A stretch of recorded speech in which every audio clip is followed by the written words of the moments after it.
Dissident. In a manner that disagrees, dissenting, discordant, different. Future.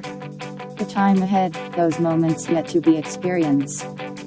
Something that will happen in moments yet to come. Goodness in what is yet to come. A not so distant future. Something to look forward to. In the not so distant future. You are listening to the Not So Dissident Future, brought to you by God's Property Radio and blessed to be a part of Revelations Radio Network. Here are your hosts from across the pond, Andy and Mel.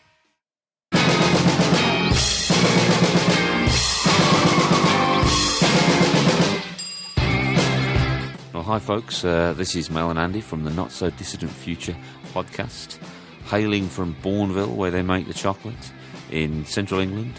It's our pleasure today to introduce you to a guy called Leonard Ulrich. He is a filmmaker, and his first film, which he brought out, was called Secret Societies and Biblical Prophecy. That was volume 1, and it had over 5 million views, and he's now currently working on a new film. It'll be called The Illusion of Money. That will be volume 2.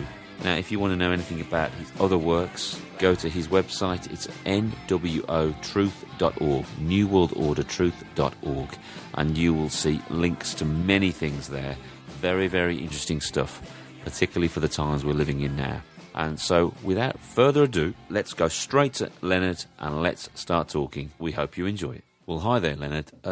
First of all, could you just introduce yourself to us?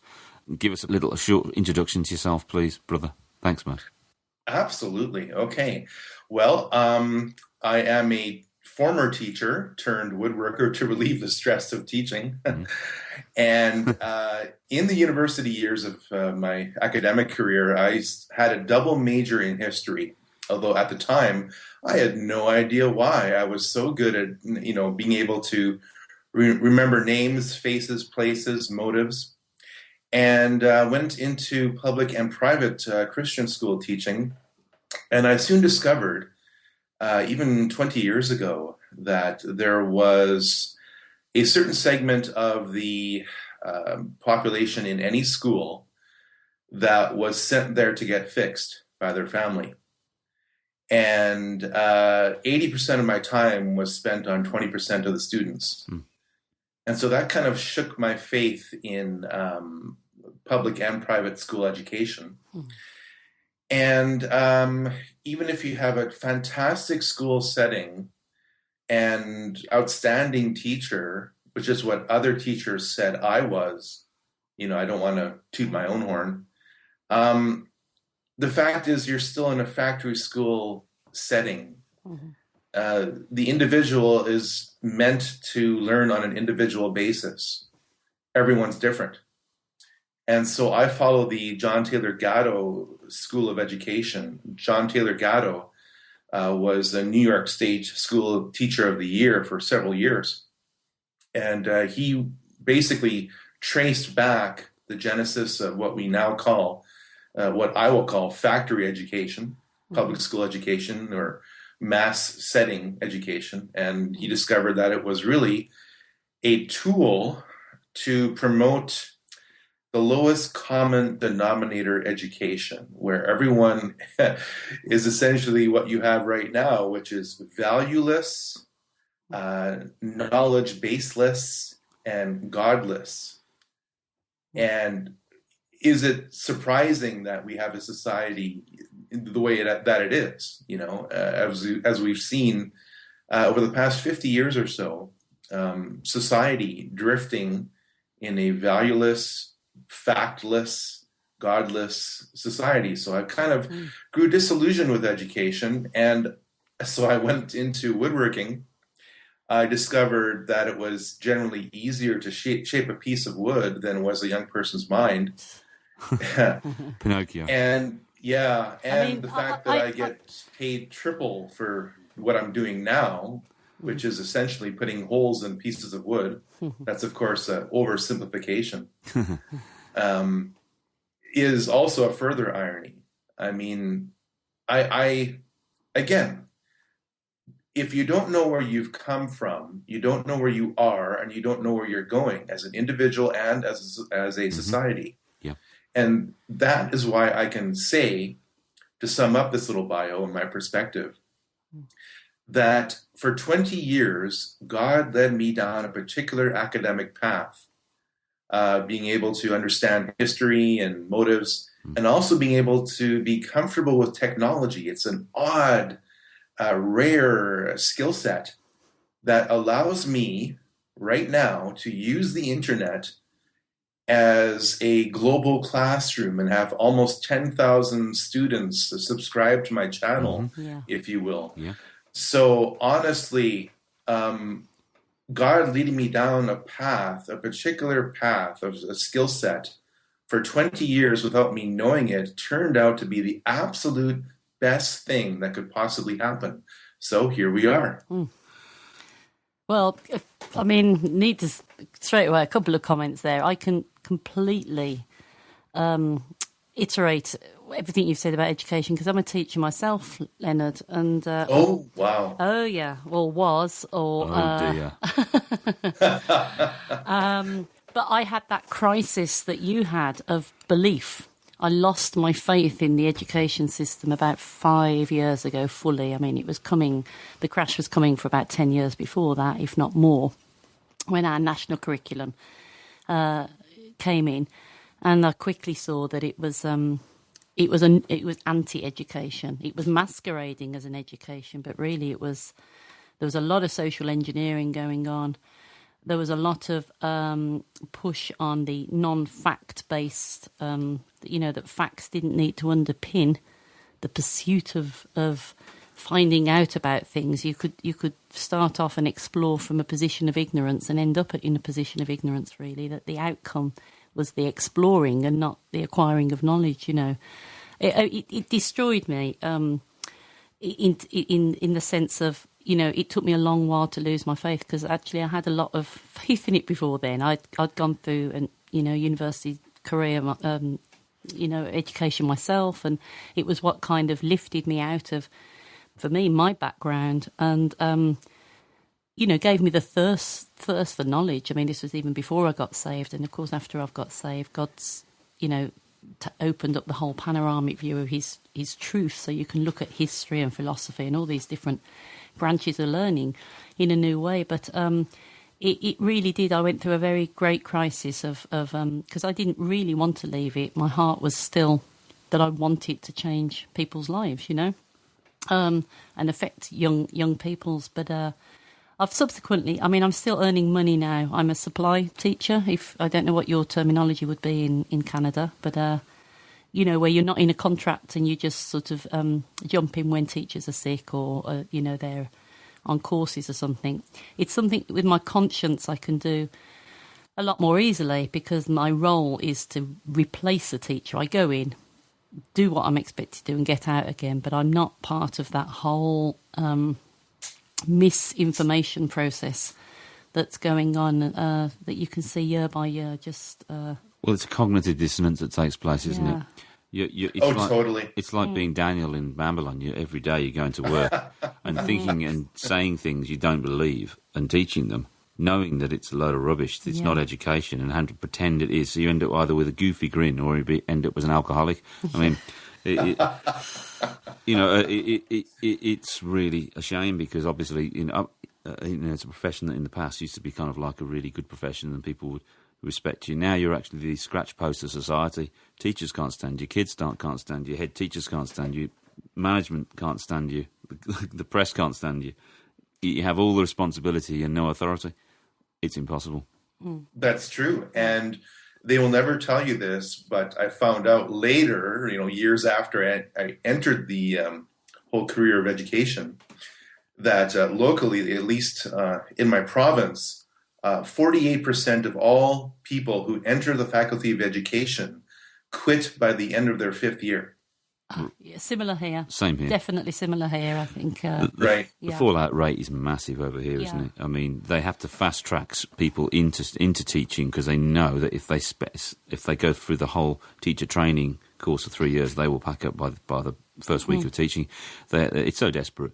because the system's broken, it's absolutely smashed. And the tragedy is the new breed of teachers that are coming out don't realise that they've had a mind job done on them. They've come through the system sort of post, national curriculum and everything. So they actually look at the older teachers, the more experienced ones, as if they've got two heads because we speak different languages, and they don't know. So I can't look at them and say that they're, underperforming or whatever, or failing the kids, because they have no idea. They think they're doing everything the way they've literally been told, and they just get on and do it. So in one generation, it's collapsed. Yeah. I mean, I guess it's just what our education system is just one symptom of lots of collapse. But like, if you follow the money and you follow it all the way through the European Union, from Britain to European Union, then through to the United Nations, and people like Robert Mueller, who was a disciple of Alice Bailey, who was a disciple of whatever, and you see the links, and you find that actually what's now literally coming up onto the shore, wave-wise, into the classroom of your kid, is actually indirectly straight from the United Nations, and it's called the World Core Curriculum. In our country, it's called the National Curriculum, or it's called Common Core now in America. It's the same old thing. It's Marxism for the masses. It's terrible. It's really scary. Rewriting history and all sorts of stuff. It's not a classical education. It's more to do with climate change. It's utilitarianism, really. Utilitarian, you're fitted, like you were saying, Leonard, into a sort of a sausage factory model. And the classical education was more, that you're taught how to think and then what to do with that skill set. And now it's really the reverse. It's really you're taught what to think and then how to fit in with society. How to. It's very scary. I mean, things that probably Germans wouldn't have seen coming. It's funny you should say that, because factory education actually began in Germany about 120 years ago at the Kaiser Wilhelm Institute. And that was imported into America by the powers that be back then, meaning the Rockefellers. And of course, the Rockefellers were very generous, quote unquote, because they spent their money on getting a product. But the public didn't realize that they were the product.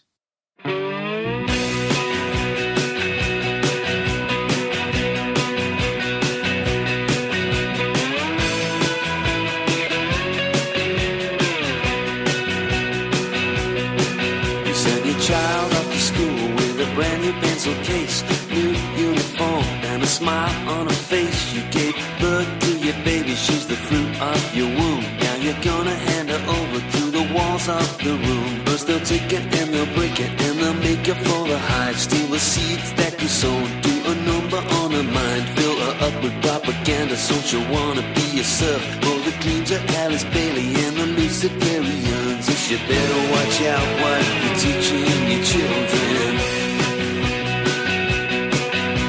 You better watch out what you're teaching your children. Outcome-based education from the World Core Curriculum. You better watch out what they're teaching your children. Outcome-based education from the World Core Curriculum. You better watch out what they're teaching your children. And now it's to the point where a Common Core advocate can stand at the front of a room and literally say to parents, some of whom are recording her, and she knows that, quote, wow. If a student says that 2 times 3 is 7, or some other similar, mathematical formula, and is able to successfully argue that point, then we should accept that as the answer. But even under the new Common Core, even if they said 3 times 4 was 11, if they were able to explain their reasoning and explain how they came up with their answer really in words and in oral explanations, and they showed it in the picture, but they just got the final number wrong, we're really more focusing on the how and the Going why. to be correcting them. Oh, right? absolutely, absolutely. We want our students to compute correctly, but the emphasis is really moving more towards the explanation and the how and the why, and can I really talk through the procedures that I went through to get this answer, and not just knowing that it's 12, but why is it 12? How do I know that? Yeah. I wonder how many people who have that kind of education are pilots of airplanes. And You know what would it you is? get on one if they were? Honestly, it is straight out of 1984, the novel. Yeah. It's classic doublethink. And Eric Blair, who's the real author of not George Orwell, he wrote under the name George Orwell, but his real name is Eric Blair. People should really study a little bit more about him because, of course, he was part of the BBC apparatus, and he was also part of MI5. And he exiled himself to an island after writing 1984. And, of course, that was his follow-up work to Animal Farm, where all animals are created equal, but some animals are more equal than others. And I think he was murdered, if you look into the case. I mean, you can't have such a prescient book written in 1948 and get away with it. So you think he was kind of trying to expose the coming kind of scientific technocracy and all the things that we're now in terms of how societies run. Because I only say that because Aldous Huxley has also exposed it all, but he seemed to have been part of, or was he eventually seduced into, or was part all the time of. He was won over, in fact, by the fact that that was the only way forwards for mankind. That they had to put themselves under this elitist technocracy, and that's the way it was going to have to be. So because they couldn't imagine any other outcome. I guess if you study history, you probably think there isn't. What is the outcome? All the options have been tried. I guess it would be something like that. Of course, obviously, that's not thinking of Jesus returning and bringing about his reign, or maybe everyone turning to Jesus and following him. That would be a good idea, and changing their hearts. Aldous Huxley, of course, had the idea that in the future we all entertain ourselves to death, and we'd take soma and we'd just like pass out. We wouldn't read books and think too much. But the other one was the 1984 thing, which was the much more iron fist of a totalitarian government, wasn't it? So it could be. That's correct. Yeah. That's correct. And there are recordings of Aldous Huxley comparing his work to 1984. And Aldous Huxley arrogantly and correctly said that his work was more accurate because people would, quote, learn to love their own servitude. Yeah, I think that's probably more accurate, isn't it? Because you might threaten people with the 1984 thing, but if people behave well, it won't have to happen. So I guess sometimes you watch normal TV or something, and you see Cops Reloaded or something, and it shows a load of cops beating a load of people up who've misbehaved or something, and drip, drip, drip. It has that effect of saying, just don't step out of line. Don't. So I guess we're constantly fed and drip, drip through the media how to behave, or what will happen if we don't behave will be this. So we actually don't. They don't need to tell us what to do. We just need to conclude it ourselves and just think about it and say, I don't like being disliked. And kind of appeal to our longing to be liked or to belong to a group. I remember seeing that picture of a sheep in a pen, and there's one sheep on the outside saying, "I'm sure there's something going on between the farmer and the dog." And then yes, I've seen that same picture. Yeah. I know exactly what you're saying. But you know what I mean. And then the dog's, "Oh, stop it, Bob! You and your conspiracy theories, all that kind of stuff." And so. The group, I mean, historically, the majority has normally been wrong, hasn't it, in history? So, unfortunately, Yeah, you can make the case for a dissertation in history at the PhD level that the greater the influence of true Christianity, not as opposed to an institution, the greater the effect of liberty and responsibility. Yeah. And of course, now in society, you have a combination of 1984 through the guise of political correctness, Yeah. and Brave New World through everyone entertaining themselves to death. It's such an odd combination, but it's so effective. It's really worked. I mean, over here in Britain, I mean, I've just, you can taste it, you can sense it in the air, you can almost taste it on the air. When you meet people, you walk around, just in normal life, go to do your job, go and do things, and you sense everybody's editing themselves and censoring themselves, and that they're thinking things and feeling bad that they're thinking them because they've been told inadvertently throughout all these different media, education, TV, schools, the workplace, because you have rules coming in from the European Union. Those influences are causing everyone to just keep gaffer tape over their mouths and not say what they're really thinking or feeling and feeling bad. And I think people are, well, you know, the only thing you can do is go home and watch telly and just watch telly. And when you finish watching telly, which is part of the problem. Yeah. Well, yeah. Then when you finish watching telly, you can watch telly again.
Just the masses at that level, you know, you're talking about the average lower working classes, but then the student classes, they've got to through the universities, because the political correctness there is so extreme that I don't know whether you've heard, Leonard, about these safe space universities.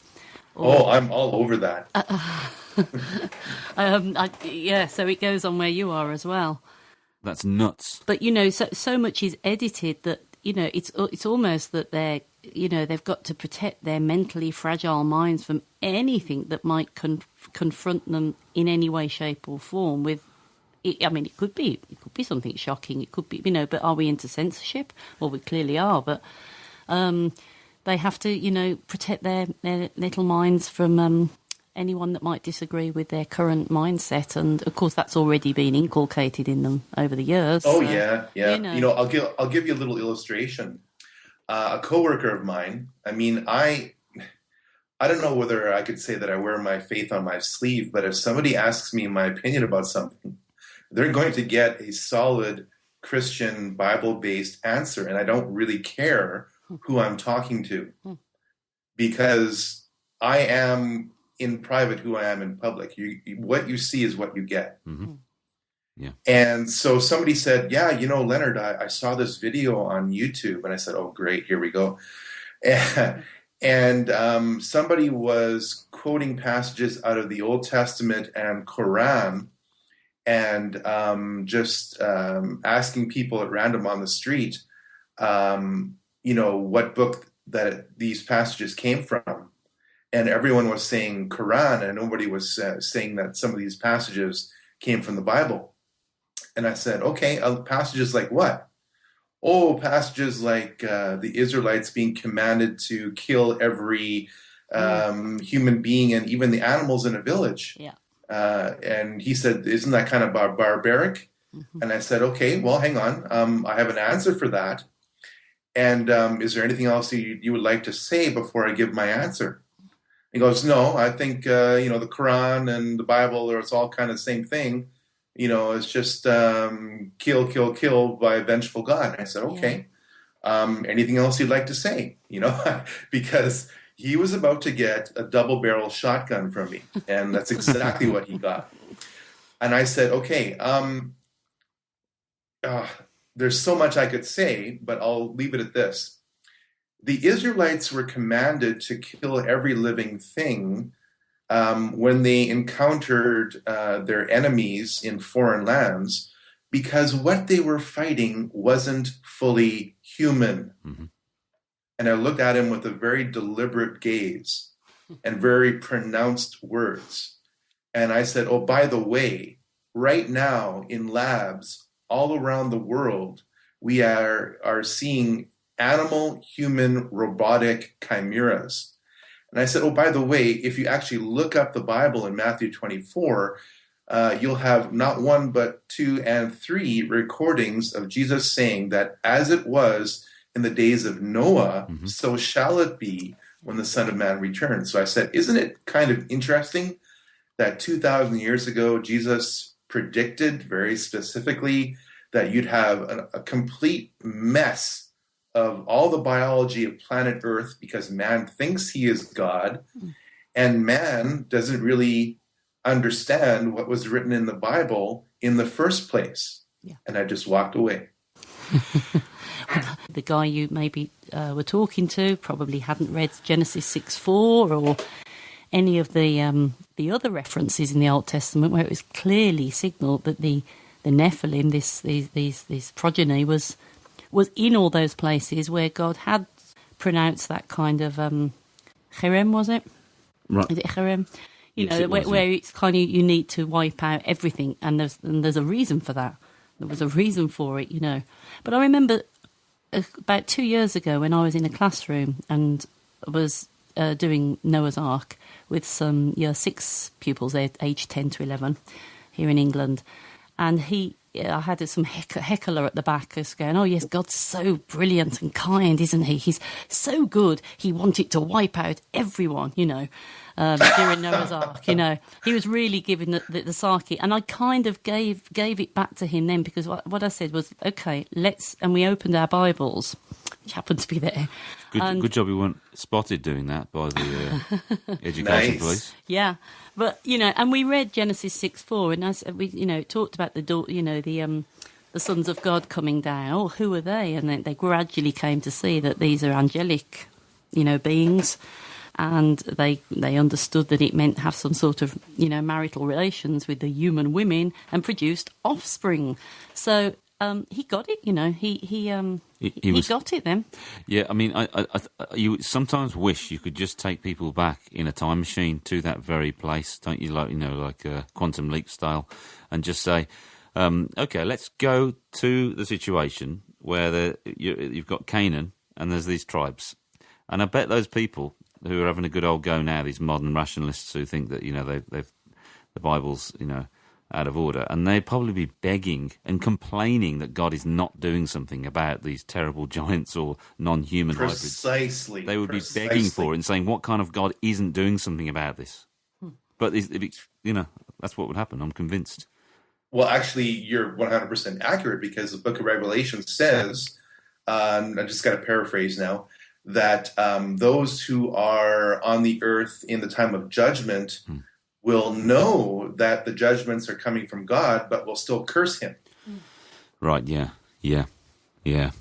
Well, it's fascinating that you have that view, because it's a game changer, and I think that Christianity suffered very much for not having a decent answer, and there's a very, very good answer. In fact, it opens up a big answer and a big explanation on more levels than one for the incarnation of Jesus and what he was actually coming to destroy and defeat, and that he's the guy who actually flooded those things in the past. He's the guy that the demons cower at, because you know, I guess they're the disembodied spirits of those hybrid things from the past, and it opens up the Bible and the cosmic battle, the cosmic chess game, as L.A. Mosley would say, and it's people are interested then.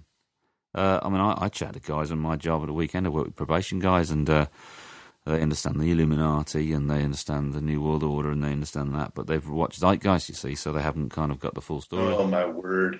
It's about 100 million people have probably watched that and they think that Christians are stupid because they're clever and they know it.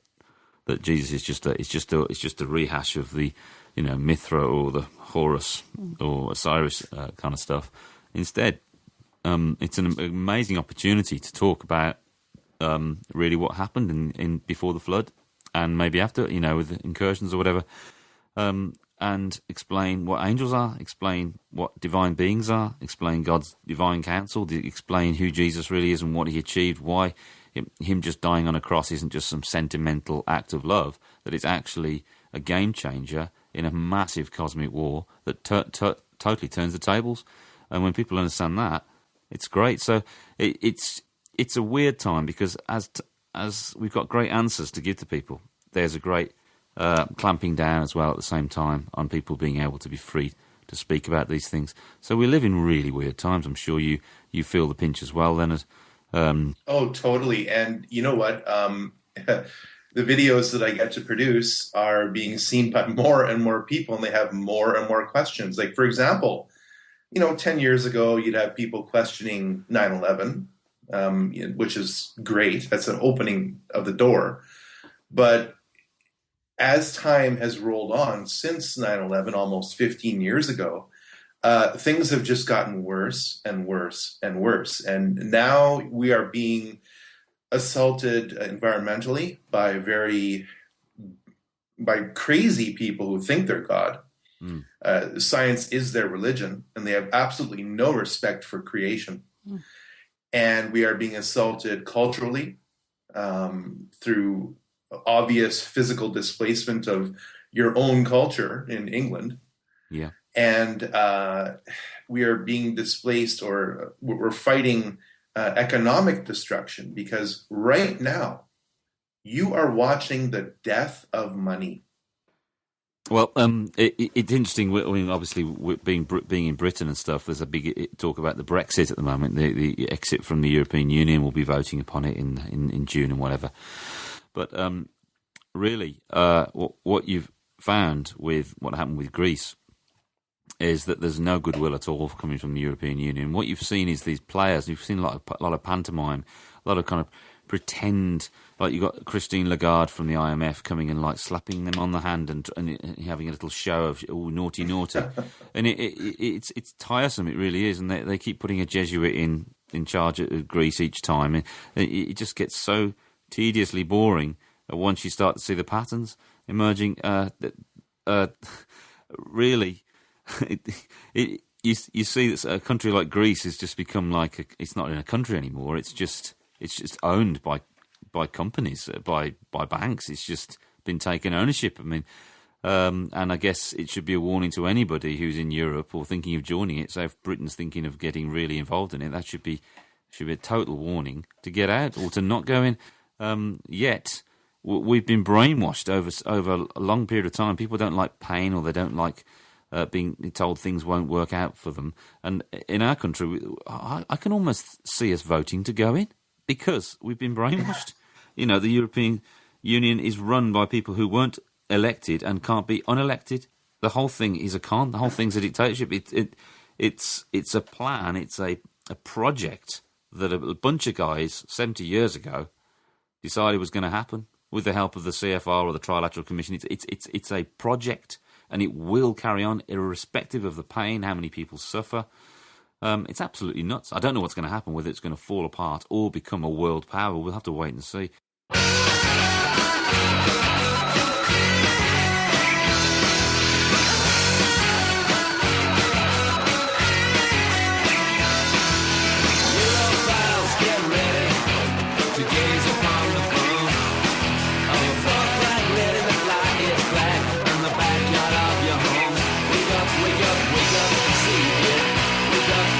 Wake up and see where they come from. Illuminati, I have it by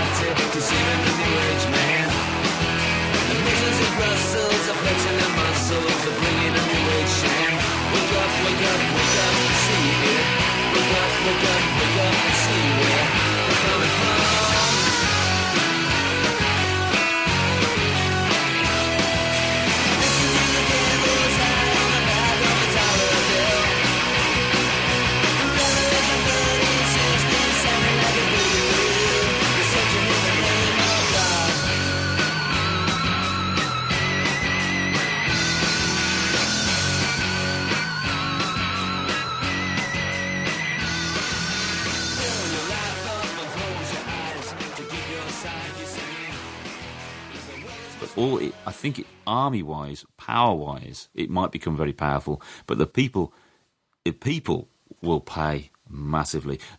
Things you mentioned in some of your videos about, the not enough jobs, too many people, so the wages are coming right down.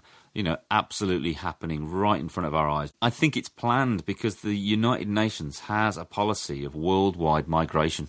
So what we've seen happening with the so-called people coming from Syria because of the breakdown in Syria, a lot of people coming into Europe aren't actually Syrians. There's been a lot of fake passports being found. And what you're finding is a lot of people coming from all over the place, North Africa and all the stands and stuff, from which is part of the Soviet Union. And no one's doing any checking. It's a total disaster. I thought that Britain would be taken over by Muslims having lots of children, and then in 20 years' time, it would be just the demographics would change, and we'd probably have Sharia law. But within a couple of months, it's just accelerated, and nothing's standing in its way, and no one's doing anything about it. It must be planned. It must be allowed to happen. I'm convinced. Well, it is, because number one, the politicians are all financially and morally compromised. Like, I am quite familiar with the general political drift of what's happening in the UK. For example, please explain to me how your Prime Minister, David Cameron, has more or less indirectly admitted, I mean, no one has disproven this, that he had, let's just say, a sexual act with a pig's head. And right. it doesn't stick to him. Where's the media? They report this, right? Right. And it's the same thing with America. I mean, Bill Clinton has raped more women than Bill Cosby, and yet nothing sticks to Bill Clinton. Yes, you're absolutely right. I mean, the person that scares me most is Barack Hussein Obama. From looking from a distance, because I can look from over the pond, I can kind of see, and I'm not sure if you're up close, you can see so obviously. But I've watched that guy slowly dismantle America and slowly destroy and cause chaos in the Middle East with the Arab Spring. What he did with Mubarak. Yeah, he seems to be able to.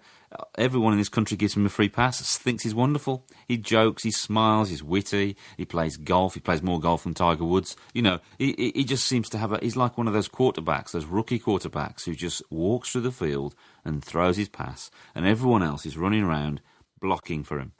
I've never known anything like it. Plus, he has the press. He has Google. He has Facebook. He has Mark Zuckerberg working in an office for him in the White House. That's right. This is fascism. It is. I'll tell you what. On the note of Barack Obama, this is very important to discuss. Barack Obama is not a person. He is a product. And right. I can tell you that as a historian, I don't know who this guy is. I don't think he knows. I can't point to a birth certificate. No. I can point to a receipt for a birth certificate that, according to my technology, which is pretty good, it's been completely digitally altered. So I don't know where he was born.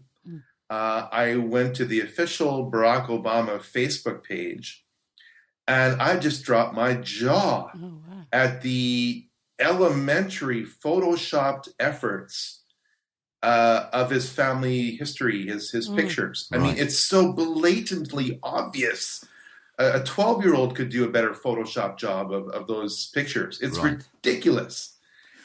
What I'm trying to say is he's a completely foreign individual. He's a product. I honestly believe that he was selected because he truly believes that he's in charge, even though he's being played. Yeah. You need a true believer. Yes, that's a good point. Yeah, because you're going to slip otherwise, aren't you? And I was. And he's all things to all people. He's the hero with 1,000 faces. Yeah, he's Irish. He's a Celt. He's European. Well, he's an Eskimo. In today's cultural insanity, anti-Christian cultural insanity, you have people who are, until 2015, I never heard of this term before, gender fluid. Like today they're women, and next week they might be men. So I am officially announcing my ethnic fluidity here. Today I am now a black man, and next week I might decide to be something else. Yeah, and you're entitled to be perceived however you want to be perceived, you see. That's right. And if you don't like it, well, then you're a racist. Yeah. I mean, I must say, look, a man for all seasons, I'm absolutely amazed. He's a Marxist, he's a capitalist, he's Muslim, he's a Christian. He's a Jew. He's a Jew. Yes, he is a Jew. That's the funny thing about it. From the time, I think he has got some, he has Jewish blood. He's European royalty. He's born in Kenya, he's born in Hawaii, he's born in America, he's everything. I mean, that to me is just so weird. It's so strange. Okay, well, I'll put it to you this way. Mel and Andy, if somebody down your street or in your circles over the years claimed to be this and that and whatever, like Barack Obama, you would have nothing to do with him. And yet he gets a free pass in the media. This is what I don't understand. He gets a free pass. I'm flabbergasted. I'll tell you what flabbergasted me. I mean, we can. This isn't necessary for the interview, but when he was running for presidency last time, and the other guy, Romney, he was looking like a president, and looked like he was going to wipe the floor with Obama, but Obama was on the ropes. That week before, right, there was a massive storm that hit part of New York or something. Yeah, was that right? Yes, that's right. And the governor for New York, whatever, was there and kissing with babies and with Obama and saying how wonderful Obama was, even though he was a Republican and he was against Obama. And everything just turned around. Romney couldn't even do anything because there's no way he could do because he wasn't the president. And it really affected Obama's ratings. It made him look like a president again. He didn't do anything about it. There's that terrible. And the guy seems to just have it, he has even the elements working for him, or HARP or chemtrails or what it might be, manipulating storms and stuff. Yeah, I don't know.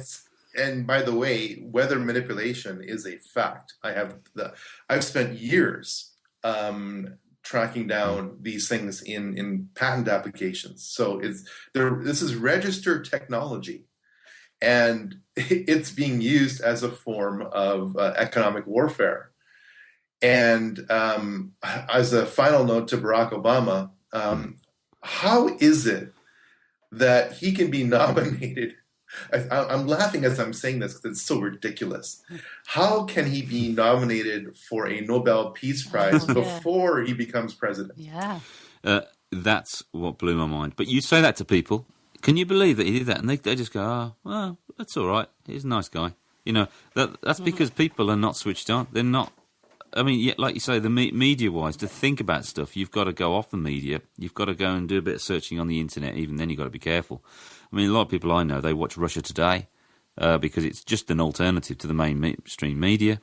Of course, that's probably spiked, and that's probably just another form of brainwashing, but for people who are like Fox News or something like that, or just an alternative.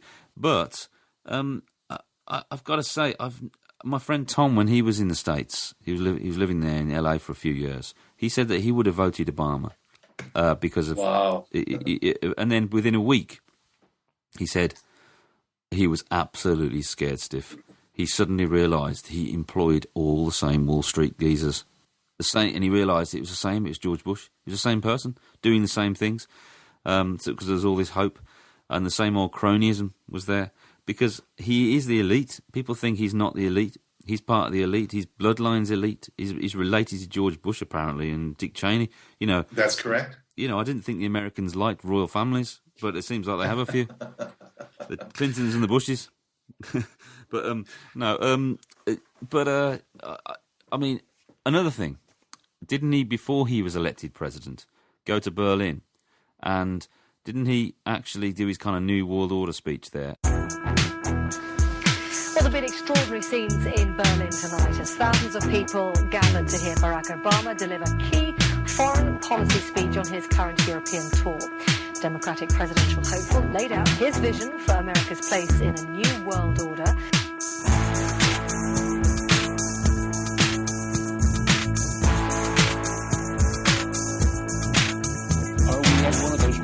history in which there is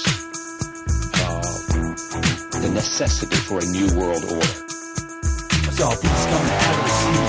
It had 7 heads and 10 horns. And on the horns were white 10 crowns. And each head had a name of blasphemy. I saw beasts coming out of the sea. Shortly after that, before he was inaugurated, he went back and asked for a plinth or a reception stand to be built like the one in the museum in Berlin, which was the seat of Satan.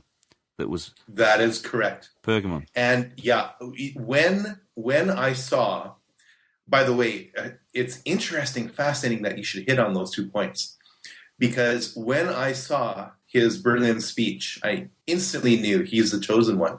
Right. And it turns out that the entire scene was manufactured, of course, because you had a free outdoor rock concert featuring top names. So you've already got a crowd in front of him, and he was the closer. And the kinds of things that he talked about, the new world and new world order in front of, that statue Victoria. in front of the Brandenburg Gate. Yeah. Which, of course, is associated with the Third Reich, yeah. For better or for worse.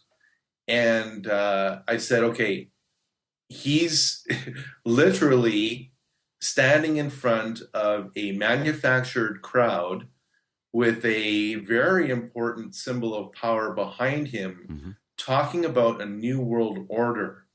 I said, it's so obvious he's the chosen one. And then, as you correctly stated, I congratulate you for your perception there. The Pergamon Gate, the seat of Satan, as it were, reconstructed in Berlin in a museum, was essentially copied, and that was the backdrop to Barack Obama winning the Democratic National Convention. And there was even some hints dropped in mainstream media newspaper headlines to that effect. And I said, I've never seen this before. A man who is so photogenic, telegenic, charming, but terribly inarticulate without a teleprompter. He absolutely fails without a teleprompter. This is a completely manufactured man. And then, as he is about to go out onto the stage in the Democratic National Convention, his grandmother in Hawaii is on death's door, and Barack Obama has to see her. I don't believe that was actually what happened. I think Barack Obama's grandmother, was murdered. Right. I think I can't prove this, but based on 8 years of what we know as Barack Obama, the product, not the person, he is absolutely narcissistic. He's got a Muslim background, but his religion is narcissism. Mm-hmm. Well, he is Jesuit trained, I believe, as well. Well, he went to Jesuit faculty, didn't he, at one point? I'm trying to think. See, again, this is part of the manufactured history of Barack Obama with photoshopped pictures. And he was apparently, the editor of the Harvard Law Review. But a historian like me can't access, with my academic credentials, I can't access the Harvard Law Review database under Barack Hussein Obama. Yeah. I can't call up a single article that he allegedly edited. There's no trace of it. So, like his birth certificate, like his marriage certificate. Yeah. Or that anyone remembers being a peer of his, a student colleague. Yeah, that's right. No one can remember it. Who can remember That's him right. being there? He's the man that was never there. Wow. Isn't it strange? Gosh, strange times. But I remember listening to a woman called Nita Diepman. She's like an old Jewish lady who was a Christian. And she wrote a book called Living in Hitler's Hell. I don't know if you've heard of her. But I heard her talking on someone's show, and she was saying the things that are happening in America now remind her, spook her, and really scare her, because it's very similar to what it was like before the Reich came into power. And people aren't aware of it. They wouldn't have been aware of what was going to happen then, and people aren't aware of it now. So that was National Socialism. What about worldwide united national socialism? Global socialism. You can see it coming, can't you? The world wants it. They want a hero. They want someone to take the steering wheel and press the reset button, I guess. That fits very much like into Bible prophecy, really, wouldn't it? A saviour of the world that would be the false Messiah, maybe. Oh, absolutely. I believe the individual you're talking about is Naomi Wolf, and the book she wrote is The End of America. Right. Ah, right. And Naomi Wolf is a Jewish feminist. And again, see, this is another issue, a huge issue that in the Christian community around the world is an untouchable subject. Mm. What is the state of modern Judaism today?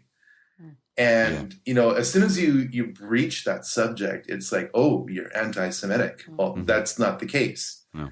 And Christians should understand or attempt to understand the state of modern Judaism because at least 50 million Christians have been slaughtered over the past 110 years by individuals who have a communist front but a quote-unquote Jewish background.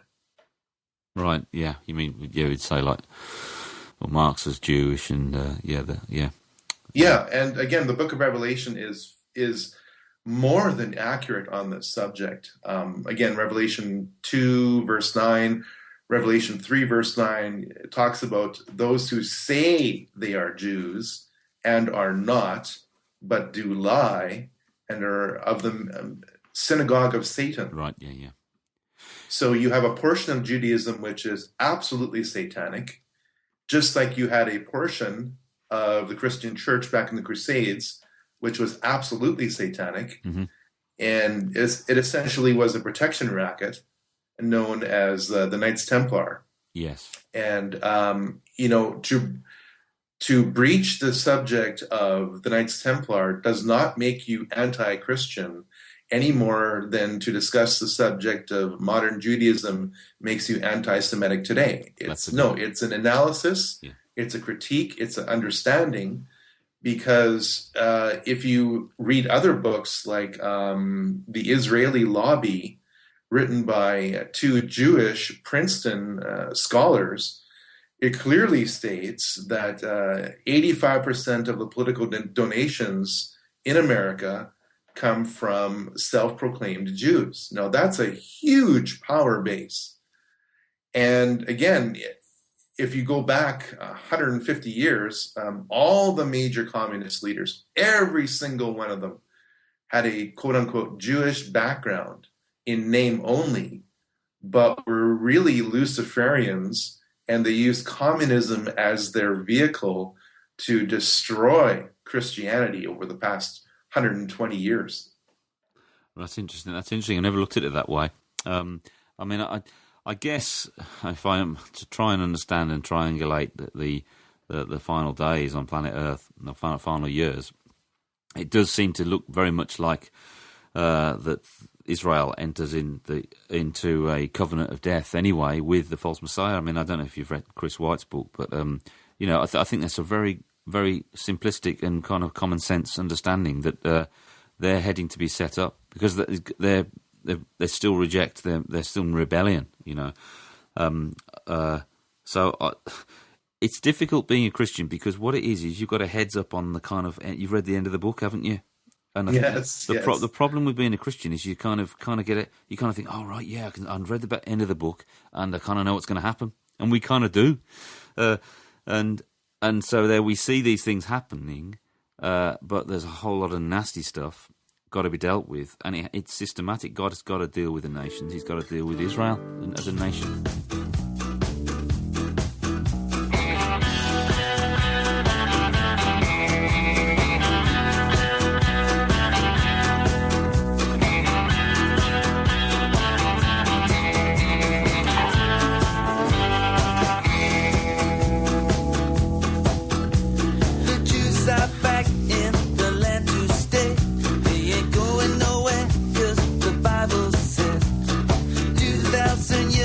With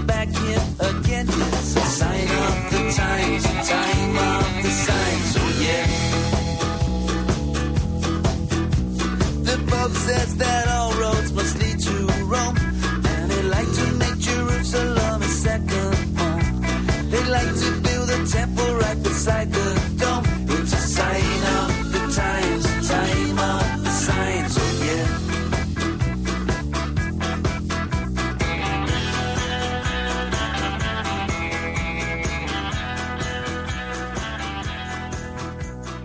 And their rebellion and rejection of him, that still continues to now as a nation. So it seems like not until they're judged will grace come about. And that's like it is with us as Christians, as individuals. Well, not until we kind of face the judgment of Jesus, or we realise we've offended him and repent, then we experience grace. But as a stubborn nation, they haven't, repented, as it were, and therefore it's not going to be good. And not only that, but obviously 40 years after Jesus came and the fall of Jerusalem and all of that, that rejection, that generation, the Pharisaic rejection of their Messiah, has resulted in them effectively being cut off from God, and they're groping. The past 2,000 years have been them groping through Kabbalah, through mysticism, through whatever, secular humanism even, and through nationhood and everything. They've been groping to kind of to restore that relationship in the way that isn't going to be the intended route, because the only route is through Yeshua. I think this segues very much into the whole issue, not just the Jewish guilt of doing that, but mankind's guilt of doing that. When you see with the Illuminati or Freemasonry, whatever you want to call it, Luciferianism,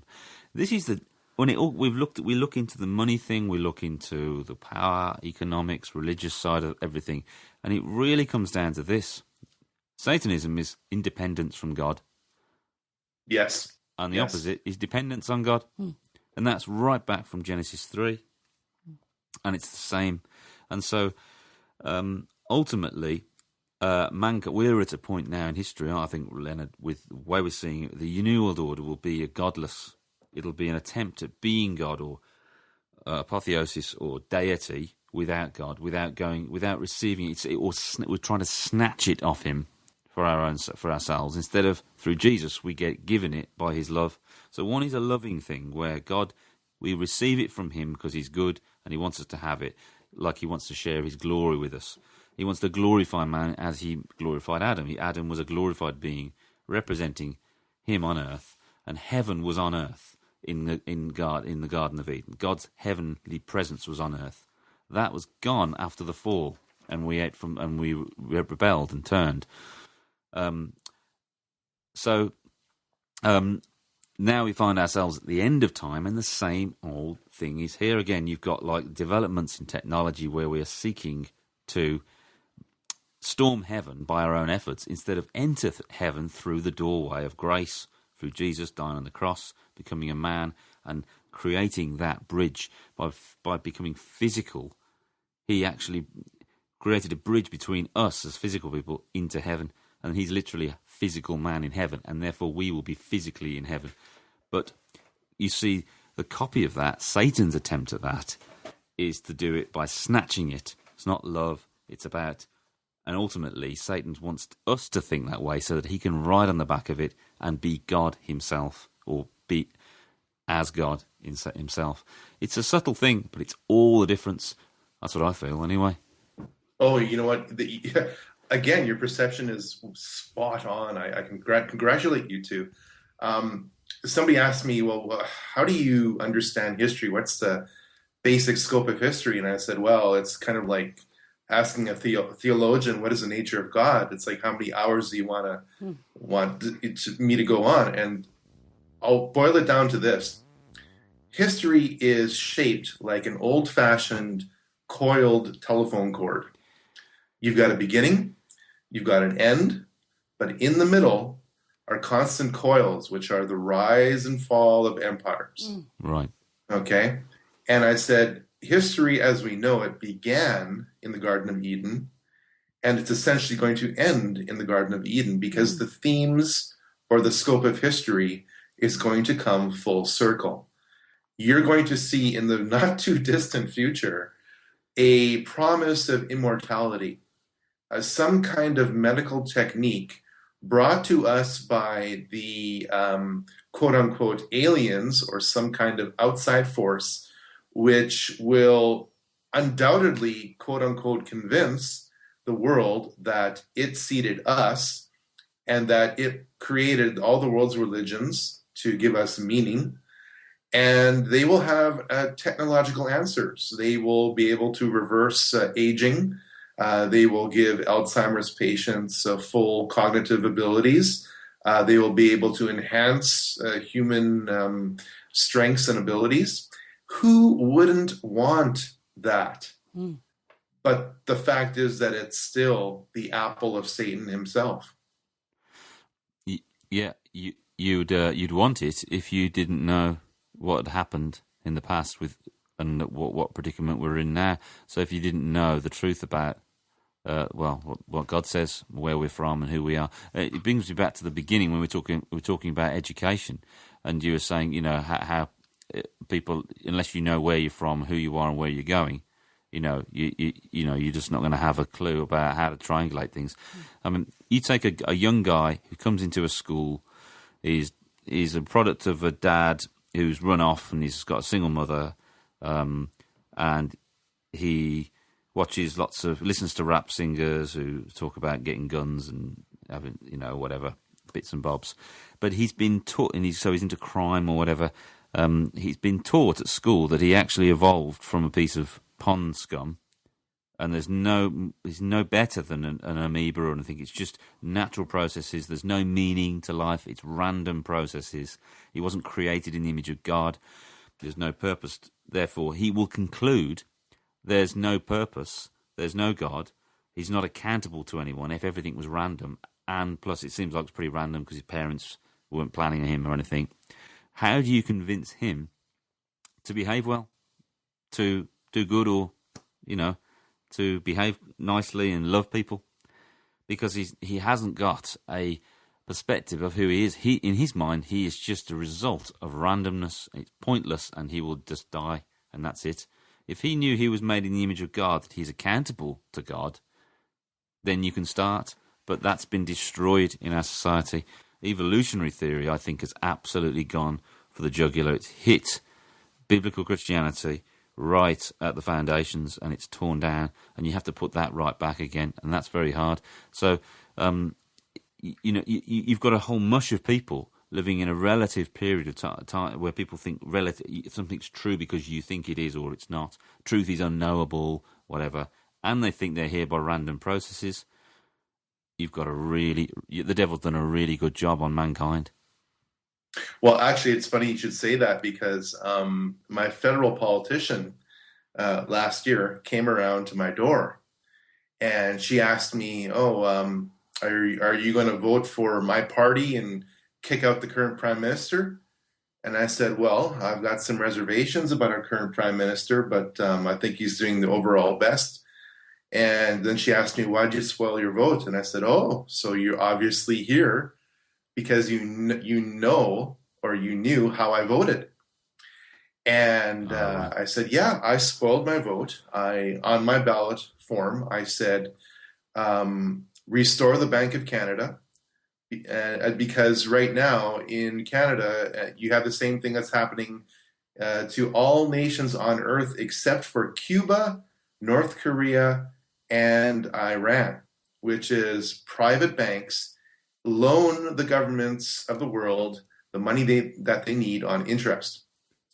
And long story short, there was a politician 100 years ago who created the Bank of Canada during the Great Depression, and he realized that it was the government's responsibility to issue or print money for the public good.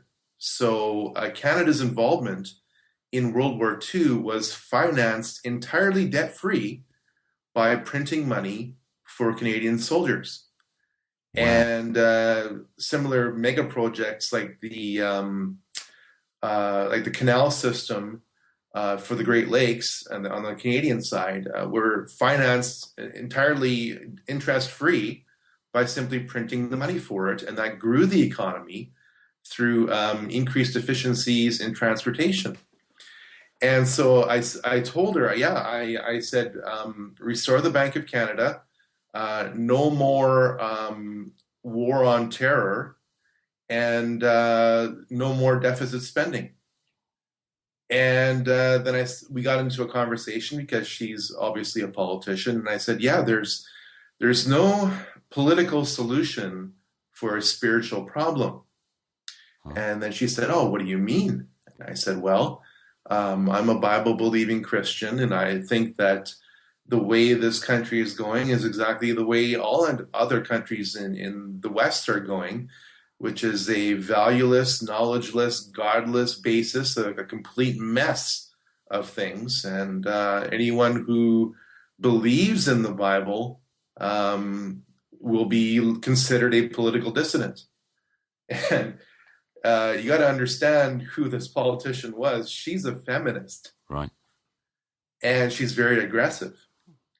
And so when we got into the topic of creationism and creation science, which is what I'm a huge believer in, honestly, Melanie, she bent over laughing at me and did a circle in my own driveway. Yeah, well, it would have provoked that stronger reaction, wouldn't it? You've got two systems. Exactly. Yeah.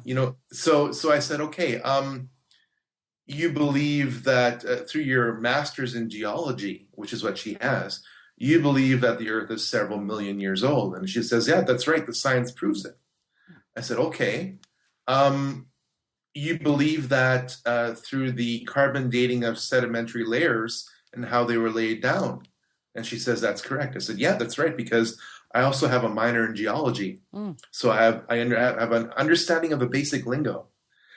And I said, that theory was laid down by such and such in the 1880s, correct? And she says, yeah, that's right. I said, oh, okay. That was before any carbon dating was available, correct? And then she looks at me and she's at a complete loss for words. So I said, okay, you, madam, are an extremely religious person because you are following a textbook as if it was Holy Writ. Yeah. And you are the one laughing at me. And then she got very uncomfortable with that.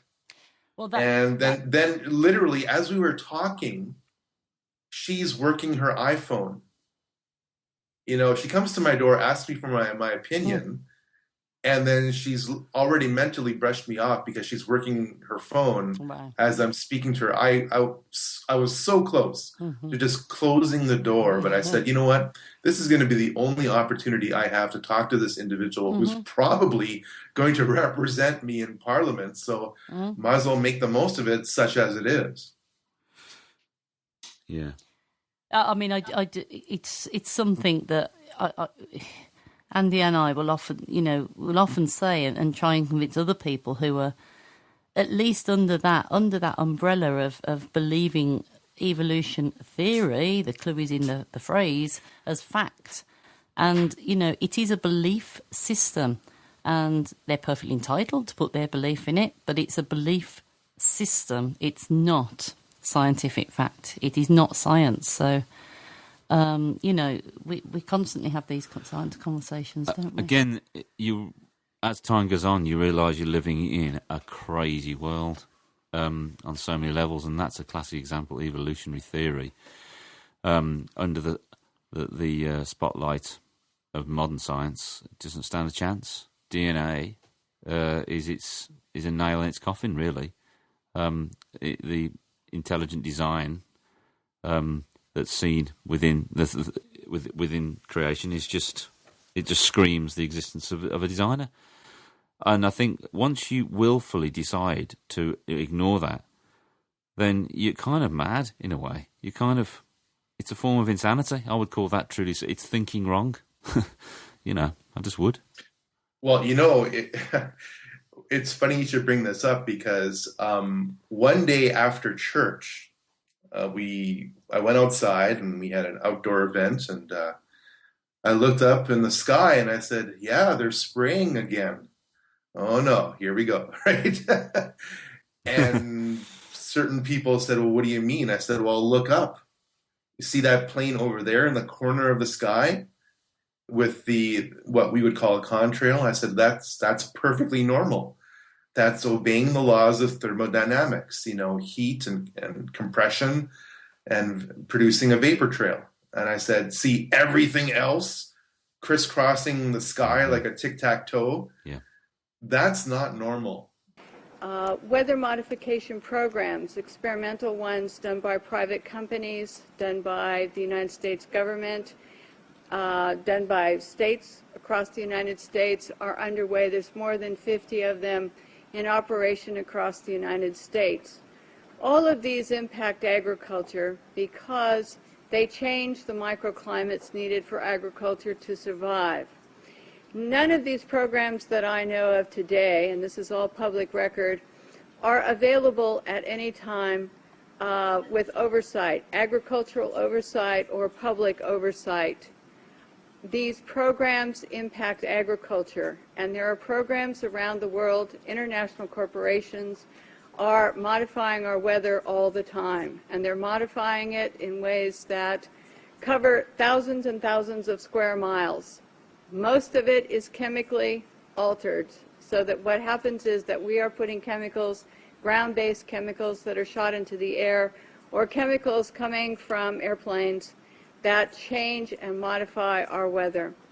So one of the things that I'm concerned about and that we need to address in the future is how these programs are impacting microclimates needed for our crops to survive and needed for pollination. Do you see the fallout from these streamers, these chemtrails, I said? And people, honestly, Melanie, they looked at me like I had a screw loose. Yeah. You could see it, right? One of these things is not like the other. And yet they were actually physically uncomfortable with me. And I got that reaction in my church and in most Christian circles. And I'm just, I'm very disappointed in the majority of Christianity because we could be leaders. We really could. If we adopted a Nehemiah attitude, you have the Bible in one hand, you have a sword in the other, and you keep going on, okay? But instead, I would say Christians are, in general, okay, and there's plenty of good exceptions to this rule, but in general, they are the most willfully ignorant subgroup I've ever known. And it's so sad. Yeah, and it's for a number of reasons. I mean, one of them is that they're so poorly fed, that they're not fed, they're not given meat, really, to kind of, and they're not encouraged to really, really dig and explore into this amazing supernatural book that we've got, and find out what it is about. You rely on a pastor on a Sunday morning and then go home and tick that box and maybe justify not looking into the Bible again for the rest of the week. We're very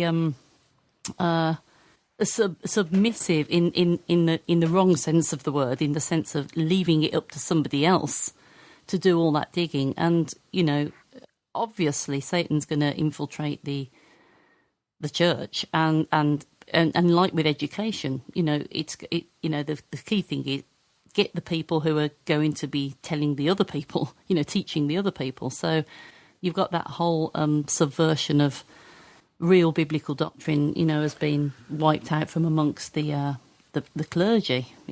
I'm not really one that goes in for the whole structure anyway. I don't think it's I think that's definitely, if there was a kind of churchgoer who went along and had just heard one guy preach each week and stuff like that, then you could say, and if he wasn't teaching very well, that would be a good point. I guess all of us as Christians, though, are responsible for our own walk with Jesus. Yeah.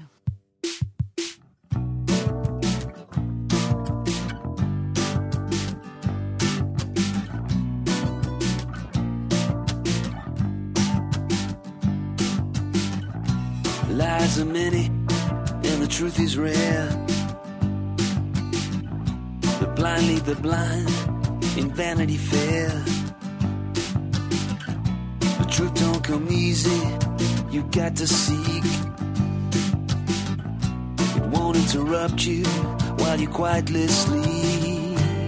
You gotta dig for truth until you find it. You gotta dig for truth until you find it. You gotta dig for truth until you find it. Get down on your knees. Get down on your knees and dig. Men tread the truth underneath their feet. Foolishness shouts out to men passing in the street. The treasure is hidden in this age of deceit. You gotta get your own pick and dig real deep. You gotta dig for truth until you find it. You gotta dig for truth until you find it. You gotta dig for truth. I don't know quite. I'm trying to triangulate what it is, though, Leonard. But you know, right after I got saved, very quickly learned that there were certain things that you couldn't really talk about in church circles. It was not safe. So they kind of got it down to like 9 items less. You know, the kind of a McDonald'sization of Christianity. Let's keep it safe, because I think it was the seekers. I think it's a thing called seeker-friendly Christianity. Seeker-friendly Christianity. It was a big movement. People were more concerned with end times revival, not end times, but revival and numbers and people becoming into church. Things like subjects like this would be a turn-off to them because it's negative. So everything had the idea of positivism. I think positivism is disastrous. I think it leads to depression in the end. I think realism is the answer. Jesus is real, God's real, the Bible's real, it's got warts and all. You know, it's not like positive spin on anything. It's absolutely, you know, the truth. And I like that. So I think Christianity became, it's always been a product. It's always, throughout time, been affected by its culture.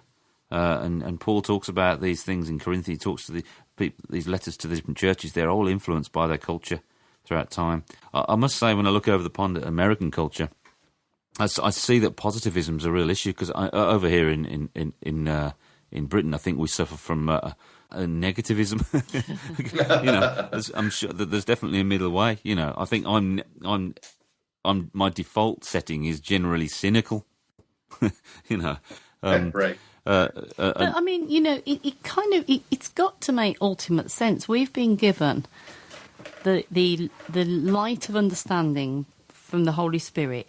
We have been given that light to see the reality as it is. We know we're in a fallen prison planet. This is not the way it was intended to be, and we see corruption up to, you know. It's the cup is almost full, you know, the corruption through so many systems in the world, and through our understanding and philosophy and politics and economics. The corruptions. So why would you rejoice at that? We rejoice at other things. We rejoice at the fact that, you know, we're saved first and foremost, that we're under the blood of Jesus. We rejoice that he's given us understanding and the means of coping with it. Yeah. You know, and eternal life, and well, everything that goes with that. The fact that, you know, he is our escape route, he is our saviour. That's, you know, to be saved, you've got to be saved from something. So, and then the commission to tell other people how they can also.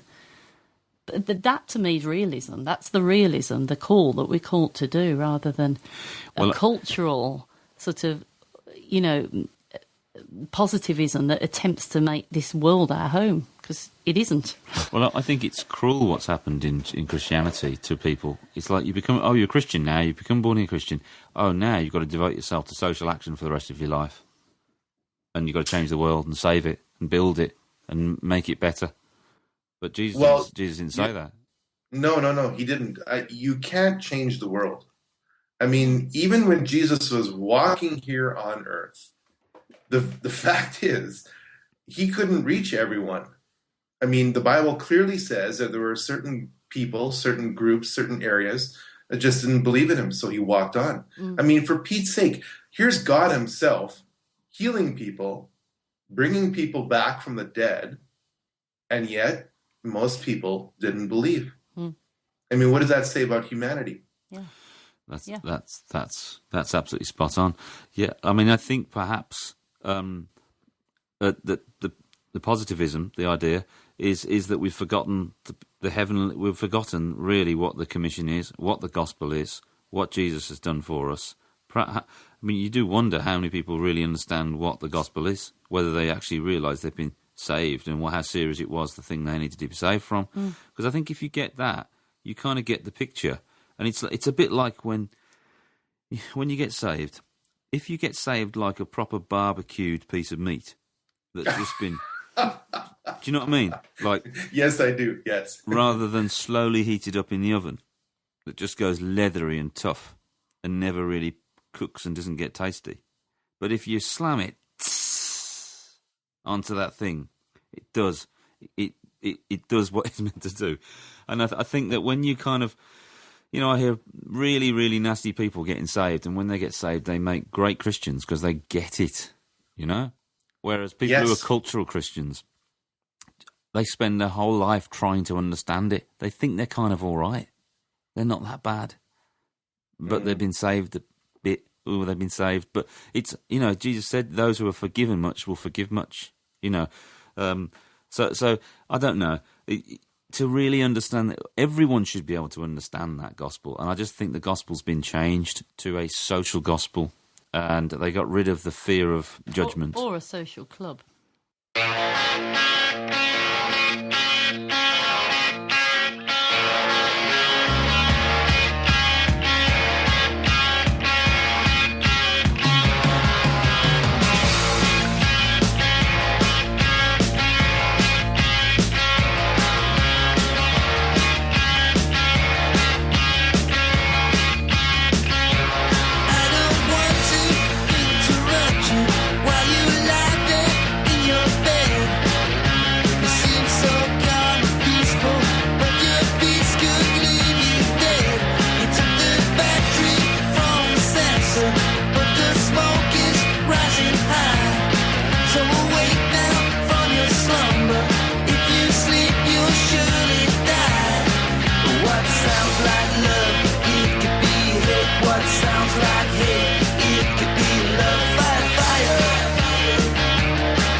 Well, I'd never go to a social club. I'd never want to go to church just for a club. I've never wanted to be I didn't want to be a Christian. I didn't want to, you know, that does not attract me. But the only thing that attracted me was Jesus himself, being saved and knowing God. To be honest with you, we put up with a lot of stuff as Christians. When we become Christians, we meet people we wouldn't normally meet and hang out with. And that's because we're called to love one another. But I don't understand how people can actually live that kind of half-hearted Christian. Why would you bother? You either do it or you don't. You just go down to the pub instead if you're not really into it. You know, I just don't understand it. It's either on or off. I mean, you know, but I remember when 20 years ago, I could say, probably 25 years ago, you know, just we got excited. We realised that we were in the end times. We realised that there was a conspiracy that's talked of in the Bible about the Antichrist. In fact, before I got saved, someone told me about the Pentagon being an inverted pentagram and how Washington DC had been built upon witchcraft symbols, or you know, and then someone told me that the dollar bill had the eye of the devil on it, and that there was going to be a new world order. And then someone told me about 666 before I got saved. That made me really interested in the Bible because it was relevant to something, to me, to the real world. It was like, and to me, it's such relevant Christianity. It's so real that we're catching up with the Bible. The Bible's already ahead of us, and things are moving towards that being fulfilled. But that's not talked about, and I just don't get it. Well, again, there was a social engineer or product pitcher by the name of an ad man, if you will, about 20, 25 years ago, whose last name was Drucker. And he created Peter Drucker. Yeah, Peter Drucker. He created a modern megachurch movement, which, as you know, is a mile wide and about a quarter of an inch deep. It's designed for mass appeal, but I'm not interested in mass appeal. You see, Jesus Christ to me is my lifesaver. The higher the waves get, the stronger the winds blow, the tighter I grip to that. And ever since you got saved, Andy, I mean, look at what has happened to the world since then. I mean, my word. I mean, do you honestly think that you would see a made-for-television movie like 9/11 become real life? Did you ever think you would see statues to the Ten Commandments being removed from the public square and being replaced by literal stone statues to Satan? You know, did you ever think you'd watch the cultural destruction of the homeland you were born in without any shots being fired? Well, that's how the West was won, without a bullet from a gun. There you go. And I'm a poet, and I just realised it. But that's how it was. I remember seeing this Russian guy who was ex-KGB propaganda department. You probably know who he is. What's his name? Bezmenov, Yuri Bezmenov. Yuri Bezmenov, and he was just, he was saying it like it was, man. He was fantastic. But he was saying, you know, like the plan number 4 was to not go to war, was to basically let them, you know, fill the Western world with red cocaine and let them hang themselves. Let everyone get into meditation and Eastern meditation and kind of, you know, whatever, and let all the thinkers go to sleep and let them demoralize the West. And then they will eventually socialise themselves. They'll eventually go to sleep, and we'll have won. And I think that's a far more. If I was the enemy, that's a far more effective way. Just let's give someone a rope and let them hang themselves. Oh yeah, I mean, not that I trust the man, but honestly, I have more respect for Vladimir Putin than I do for Barack Obama. Yeah, I neither trust Vladimir Putin or Barack Obama, but at least I respect Vladimir Putin. And which is so ironic. I mean, just a case in point, how does an ex-KGB officer become a billionaire in post-economic collapse Soviet Union? I mean, this is the question you have to ask, right? Because Vladimir Putin is a billionaire. So that's why I can't trust him. And he has his own false flag skeletons in his closet. But I'll tell you one thing. He's acting presidential. Yes. Barack Obama is playing a part. Just on another, about Barack Obama, I heard that he was meeting Ban Ki-moon, and there was some kind of idea that some kind of prospect that he might become the ruler of the whole world and be the Secretary General of the United Nations. Which is that? Have you heard about that?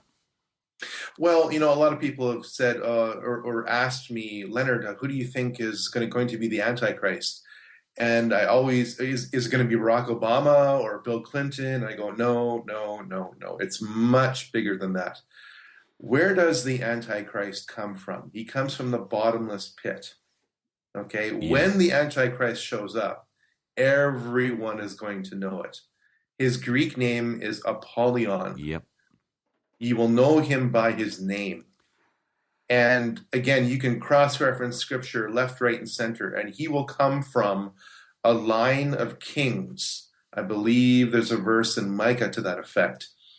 Quite honestly, I believe that the body of the Antichrist is going to be, or is already in the process of being constructed. And I use the term constructed very deliberately, because there are scientists who are true Luciferians.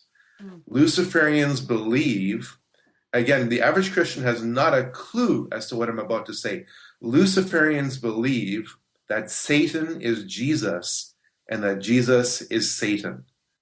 It's very hard for the average Christian to process that. But they think that Jesus is the prudish control freak brother, quote unquote, to Lucifer, and that Lucifer is going to be the true savior of mankind because he's trying to untie the bonds that are holding humanity back, which Jesus essentially wove. I mean, talk about twisted thinking. And it is the Luciferians who have promoted secularism and atheism in the world for the past 130 years ago or so. To set mankind free from this tyrannical despot in the sky, isn't it? Oh, yeah. He comes to bring freedom. Yeah. And again, because I love history, and again, the Bible gives us clues, specific clues, as to the nature of the Antichrist. So his name will be Apollyon. He will come from the bottomless pit. Everyone will know who he is, what he is. And there's very specific language in the Bible that describes him, okay? He will have no regard for women. Well, why is that? Well, he could be beyond gender. And I don't think it's any coincidence that you're seeing this brand new concept, which we discussed earlier, called gender fluidity. Yeah. 2015 was the year of the transgender, wasn't it? Yeah, exactly. And we live in such a crazy world. Like a celebrity like Bruce Jenner can win Red Book magazine's Woman of the Year. Yes, we said that today. Yeah, just saying, you know, women must be really fed up. Even a bloke wins Woman of the Year. It must be really annoying. Yeah, you know, it's just so ridiculous. So everything is going to be upside down. It already is. It's just going to be worse and worse and worse.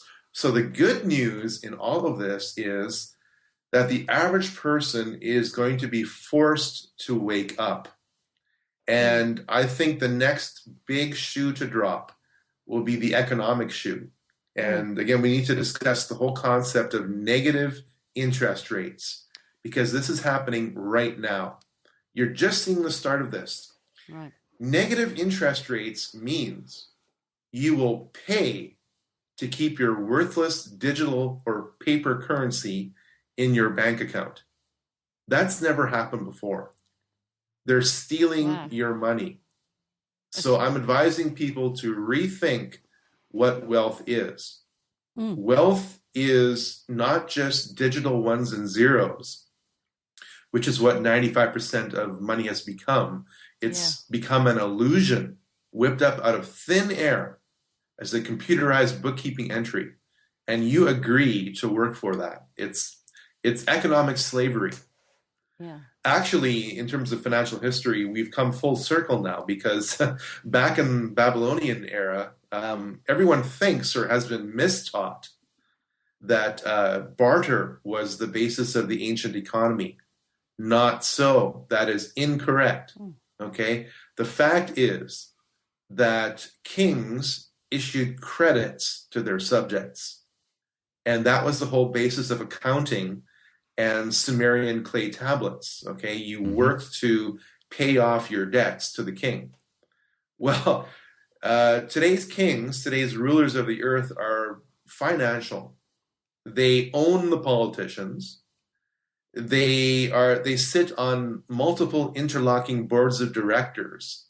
So one corporation in the UK can have the identical agenda of a corporation in Japan and the United States and South America. There's just no difference.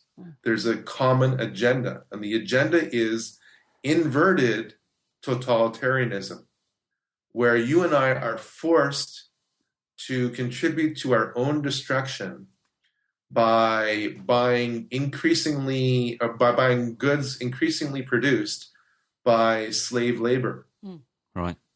And again, the whole thing is predicated on your belief, your faith, that those pieces of paper in your wallet, and 95% of the time, the numbers on your credit card actually are worth something. That belief is going to break down very soon. I can't tell you when. I can't tell you the extent to which. But I'm reading the latest headlines in Japan. Safes are selling out. You can't buy a safe. And that is because in Japan, already negative interest rates are at about minus 1.5%. So why would you keep your digital currency in a bank? You would want to cash it out, literally, physically, and store the cash at home. Now, it's no coincidence that in the Eurozone, you would have the ban on the 500 euro note coming around. And in America, there's now talk of banning the $100 bill. Now, this is a deliberate coordination because if, and I say if, the people are stupid enough to have the powers that be ban cash, then you are completely financially trapped. And I'm doing everything I can to give people the basic education that I just gave you, which is get your money out of the bank, convert part of it into gold and especially silver. It's so brutally undervalued right now. And also into emergency food supplies, because in a time of financial crisis, the last three places you want to be are in a bank, in a grocery store, and a gas bar. You want to be where people aren't. Right. Yeah. Yep. Yeah. Because you don't want to be stressing and fretting. Yeah. At that time, right. Where you could avoid that pain, couldn't you? If you'd had foresight. Yeah. Yeah. Yeah, and also, if you have money in your bank account, you are giving your bank, in Canada, it's 7-1. In America, it's 10-1. And in the UK, I believe it's 18-1 leverage on the money that you put in. So let's say you put in 10 quid. Yeah. You just gave your bank the right to issue 180 quid to other people. Why would you want to do that? Wow. And this is happening to everybody, and none of us thinks about it or knows about it, right? Yeah, and again, we talked about the Eurozone. If you graph who is the finance minister, who is the prime minister, et cetera, of every nation in the Eurozone and in Canada and in the States, about 3/4 of the time, they all come from Goldman Sachs. Oh, yeah. Yeah, right. It's ridiculous. Like Art Carney, who was the Bank of Canada director, is a Goldman Sachs alumni, and now he sits on the board as CEO of the Bank of England. They all come from the same group. Wow. Yeah, that's it. It's follow the money. It's quite easy, though. It's all about money, isn't it? But, yep. Well, it's about money because, you know, if we've been talking about the Luciferian, you know, world structure, the cosmos, as it would be said in Greek, is it's my understanding that you know Jesus said his kingdom is not of this world. We've been talking about, you know, that being, you know, why would we not see the corruption that's in this world? But Satan's kingdom, as he's trying to establish it, has got to be seated upon the cash system, because by that you can rule, you know, socially. You can control socially. You can control people. You know, was it Kissinger who said control people, food, and you can control people, and so on.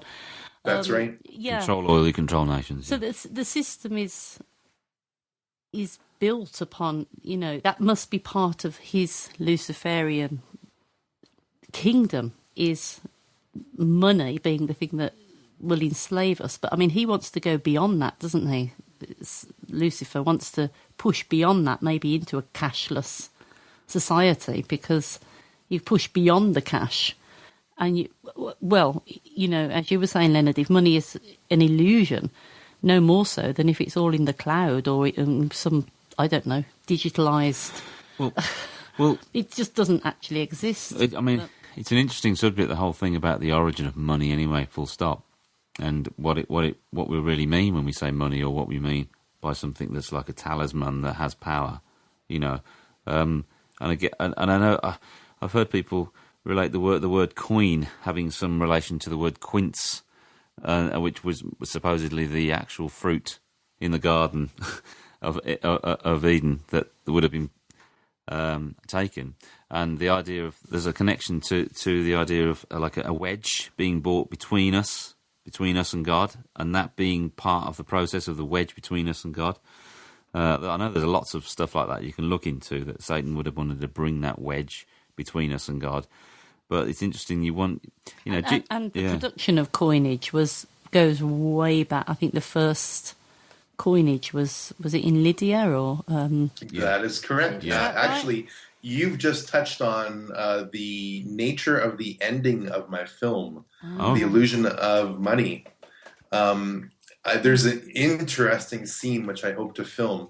I'm going to be in contact with a messianic believer who is a rabbi, and I want to film a very specific scene with him, which will sum up the whole movie. Again, I got to keep my cards close to my chest. Okay.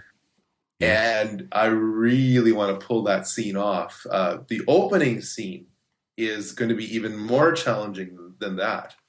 I hope to film it in what is known as, I kid you not, the pool of the Black Star in the center of the Manitoba legislature.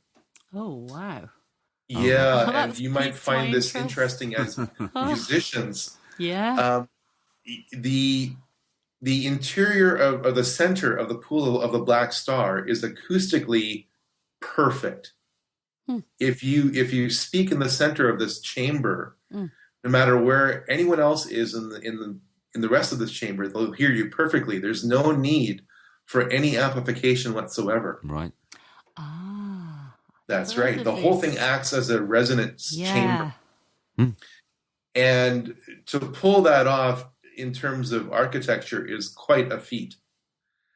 And there's a very specific scene, a very apocalyptic scene, which I hope to film and get my filming license, which costs quite a bit of money, in that chamber. And the whole scene, which will act as the trailer for the film and the opening scene as well. And it's designed deliberately to make the average viewer go, "What am I seeing now?" But every single camera angle, everything that you will see, without a single word being spoken, is designed to convey layers of meaning. And there is one part of it which I hope to film. Either it's going to be there or in another site, which will have less impact. But one of the four individuals will take out of his pocket a coin, a silver coin, which will be an actual copy of one of the coins that was used to betray Christ. And if you've ever heard of the Illuminati playing cards, I have access to some of them. I bought some of them. Have you got the earlier ones or the recent ones? The 1993 edition, yes. Oh, right, yeah, the early ones, yeah. Right, and certain characters will do certain things with these cards. And again, I'm giving you only a general description because if I can't pull this off, then it's going to be anticlimactic. Yeah. So I really want to pull this off. I have a very specific vision for what is the opening 2 to 3 minutes of the film. Yeah. And it features a Christian security guard who is just simply reading his Bible, and everything is going on literally under his nose. It's like Prometheus meets Lord of the Rings meets, I don't know, a James Bond film. This is definitely piquing. I think it's certainly our interest. If I'm sure the listeners as well. Yeah, you've given us a taster and left us wanting more. Really. Yeah. So, I mean, when's the film going to be done, Leonard? When is it? I want it to be done this year. This year. Yeah, 2016, and it's just so involved. I mean, I thought Volume 1 was difficult. This takes it to a whole other level. I mean, the technology that has exploded ever since then. I mean, it's just amazing. Now you can buy a cinema quality camera for about $3,000. Yeah. Wow. It is, isn't it? It's, yeah, 5 years ago, that same quality level would have cost you $30,000. Yeah. Yeah, right. Gosh, wow. Right. I'm just thinking we need to probably bring this to a close soon because I think we've been talking a long time. It's been great fun. How can... Yes, it has. Yeah. Got to do it again, though, Leonard. We've only scratched the surface. We haven't even talked about money properly yet or anything like that. Or the state of the music industry where everything is done by algorithm these days. Mm-hmm. Yeah, I mean, music as well. I mean, and also the esoteric, side to that and how that's prepared the minds of many, with the muses and stuff. And I mean, David Bowie's just died and, he left a legacy behind, but he was who's influenced massively by, Crowley and stuff like that. And it's a nuts world we live in, don't you think, Leonard? I mean, on so many levels, you have these economic... I mean, even Christine Lagarde talking about numerology and other things. I saw that clip. It leaves me genuinely uncomfortable. Weird. Now I'm going to test you numerology skills by asking you to think about the magic 7. Okay? Most of you will know that 7 is quite a number in all sorts of themes, religions, and I'm sure that you can compress numbers as well.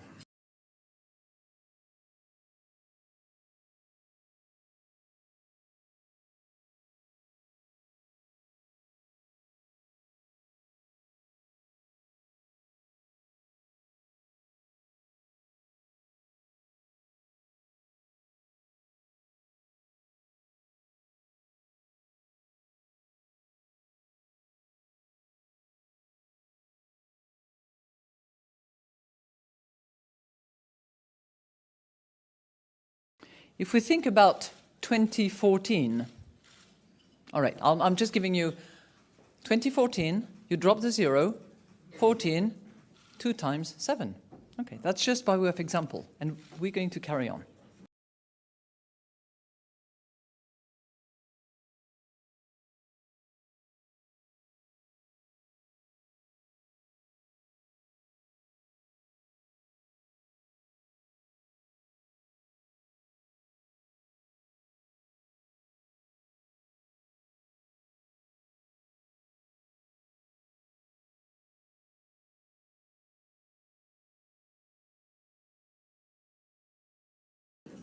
So 2014 will be a milestone and hopefully a magic year in many respects. It will mark the 100th anniversary of the First World War back in 1914. It will mark the 70th anniversary, drop the 0, 7, of the Bretton Woods Conference that actually gave birth to the IMF. And it will be the 25th anniversary of the fall of the Berlin Wall. 25th. Okay.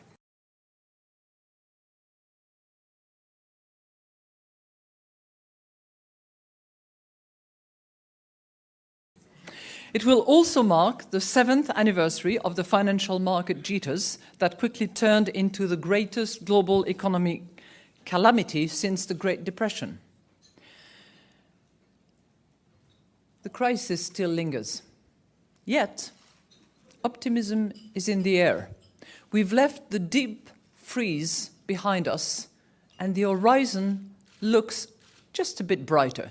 So my hope and my wish for 2014 is that after those 7 miserable years, weak and fragile, we have 7 strong years. Work by Jonathan Cahn led us to the Shemitah 7-year cycle and the Jubilee year, which the globalist elites are well aware of. What we've discovered since is that there is even more to the magic number 7 than just years. It appears to correlate right down to months, weeks, and days. The last major market crash occurred on September 29th, 2008. On that day, the Dow Jones fell 777 points, of all numbers, its biggest one-day point drop ever. On Friday, in the aftermath of Brexit, the Dow fell over 600 points. What's interesting about Friday's date? It was 7 years, 7 months, 7 weeks, and 7 days since September 29th, 2008. And what a day Friday, June 24th was. The Japan Nikkei fell more than 7% and was closed. The London FTSE Exchange lost £100 billion in value and fell as much as 8.7%. And the Dow fell 600 points. And the British pound fell 10% to a 31-year low. This is exactly the type of Super Shemitah Jubilee volatility we've warned about. Clinical, catastrophic, methodical. Weird stuff, man. You know, so you know, and then Bowie doing, like, he's just done his Black Star. He did a Black Star song, didn't he, and all that kind of thing. And it's all, if you deep read the lyrics and you know what he's talking about, I mean, and some of his old songs and stuff are really, really evil, you know, and Luciferian, hermetic. Well, you know, there's a reason why the Nazis at Wewelsburg Castle had a crematorium in the base of the castle, and the Schwarze Sonne, the black sun, in the center of it. Wow. Yeah. Yeah. And then, of course, there's another thing, which is things like CERN. You know, well, that's nuts. Oh, yeah. You know? I mean, yeah, you know, people have asked me, what's my opinion on CERN? And I emailed them back just a single one-line sentence, which is this. There has always been a thin line between science and alchemy. Yeah. Science and magic. Yeah. Yep. You know, and when you were talking about the, you thought the name of the Antichrist was going to be Apollyon.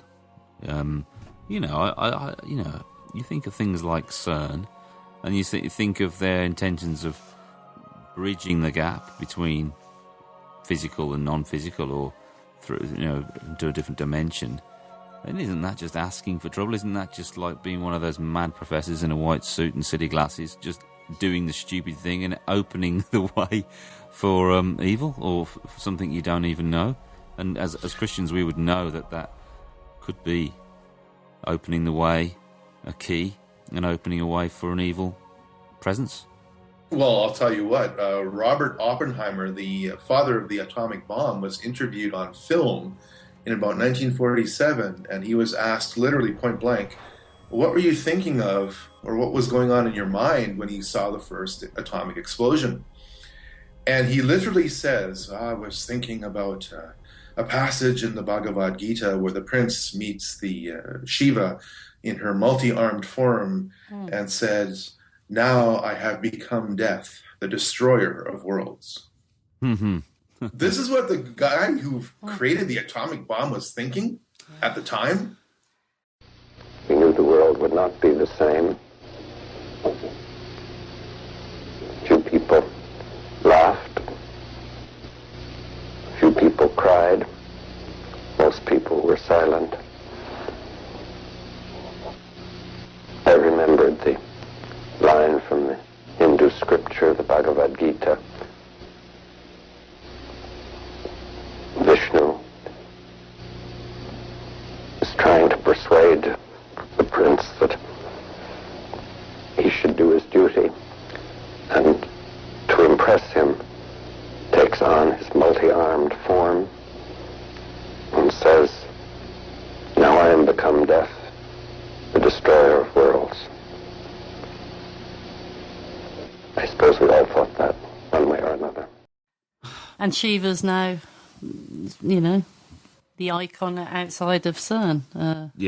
So why do you have this pagan statue of superstitious death in front of the world's most complex and expensive piece of scientific equipment? That's right. Plus, there are ancient Sumerian cuneiforms inside CERN. Why would you have those there?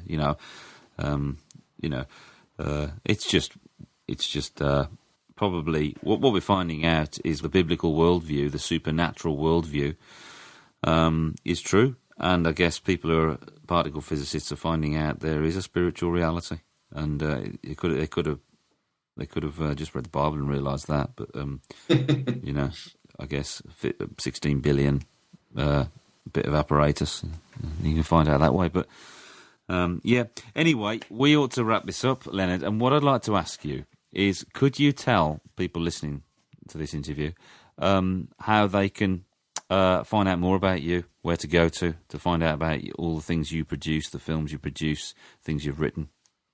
Absolutely. I have 2 places where you can go to. The first is my website, which is newworldordertruth.org. That's nwotruth.org. And then there is my YouTube channel, which is simply called Leonard Ulrich, which is my name.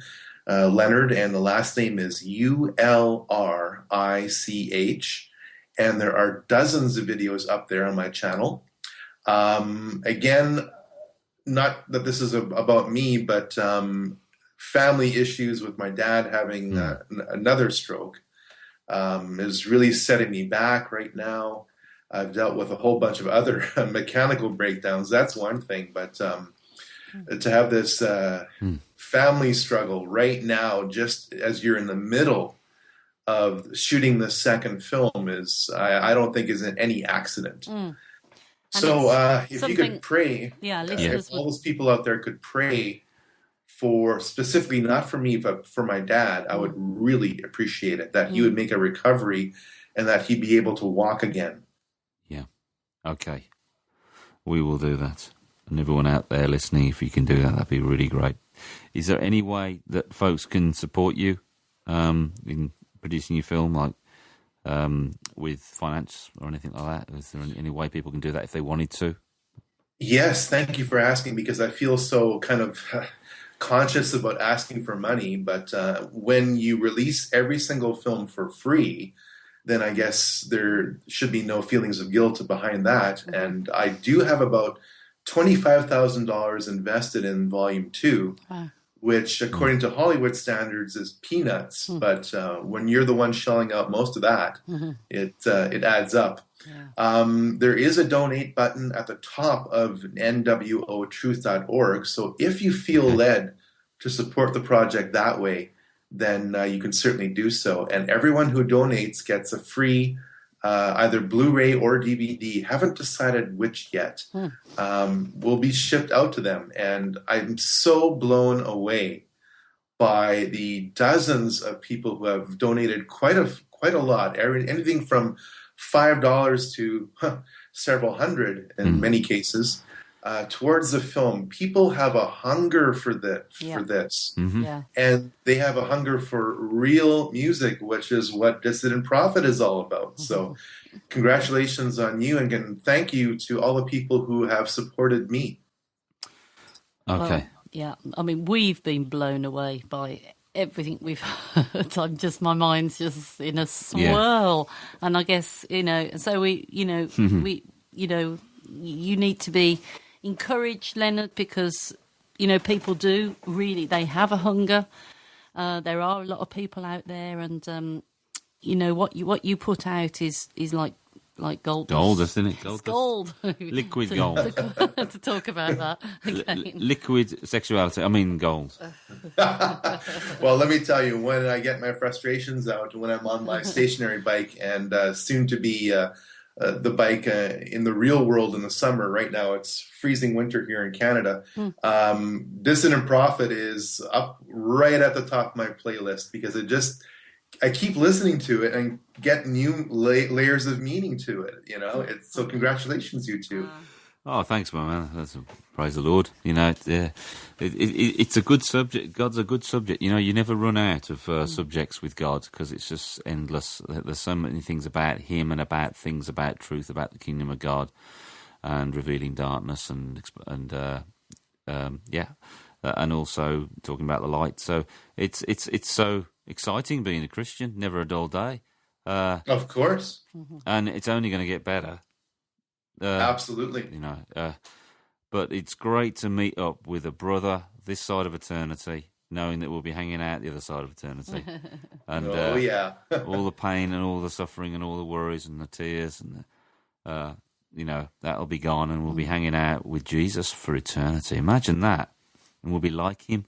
And if there's anyone else listening there now, hey, I was wondering, Leonard, if you just want to kind of say a last couple of few words to anyone out there about, you know, about if anyone's not a believer or something, would you do that? Absolutely. This world is full of ideas about what God is. And if Satan exists, which I can definitely prove he does, not because of what I say, but because of what major leaders have said, literally out of their own mouths they're talking about Satan, then you would want to confuse the issue about what God is and who God is. I would challenge anyone just to pick up the Bible and read just one book. Just read the Gospel of John, okay? Start with that. And then ask yourself one question. Is what is written in the book of John not happening in front of your eyes? And if you're honest with yourself, you'll have to say yes. And there's no other religious book, and I hate using the term religious book, out there in existence that has ever been printed, which is more accurate than the Bible. The Bible is a 1/4 prophecy, which is history that hasn't been written yet. And over time, the vast majority of that prophecy, that future history, has come to pass exactly as was written. So if there's any philosophy, any book of knowledge, body of knowledge to put your faith in, it's surely Jesus Christ as described in the Bible. And I'm not talking about religion. I'm talking about a relationship that can make you survive all kinds of personal attacks, spiritual attacks, physical attacks, financial attacks. And that's not just a pipe dream. That's reality. If there's no purpose to this life, if there's nothing separating you, but as either a mass murderer or a missionary, then there's no point to living. Don't let the powers that be dictate to you that you are just a piece of biological tissue surrounded by meaninglessness and cultural relativeness. There is truth out there, and you will find it in the Bible, and you will find it in the person of Jesus Christ, but you're going to have to want Jesus. And if you're honest with yourself, you're going to realize that you're not perfect. If you are qualified or think you are qualified to enter heaven as you are, then your version of heaven is exactly what we're experiencing here on earth right now. And that's just not good enough. So literally, the only thing you own is your soul. And it's going to go in one of two places, either the debit column or the credit column. And you can credit your salvation, your redemption, to Jesus Christ instead of being in the debit column. Why would you not want to take Jesus up on his offer? What is holding you back? To me, the answer is just so obvious. And as you watch my films, as you listen to the music of Dissident Prophet, we're pointing you to Jesus. We're pointing you to the absolute truth of the Bible. And we're saying, this is true, not just for us, but it's true for every person in every culture in every time. And there's nothing else that can say that. Amen, brother. Thanks, Leonard.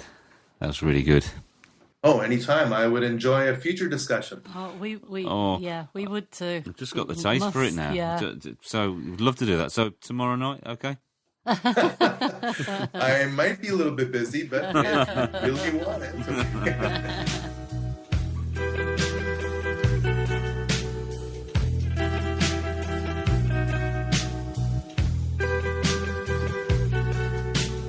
All my sins were piled up high to heaven. You poured blood all over me. You did decided to come down from heaven, bore my sin upon that tree. And when I die,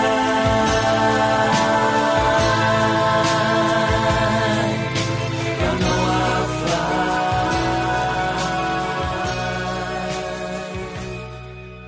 away.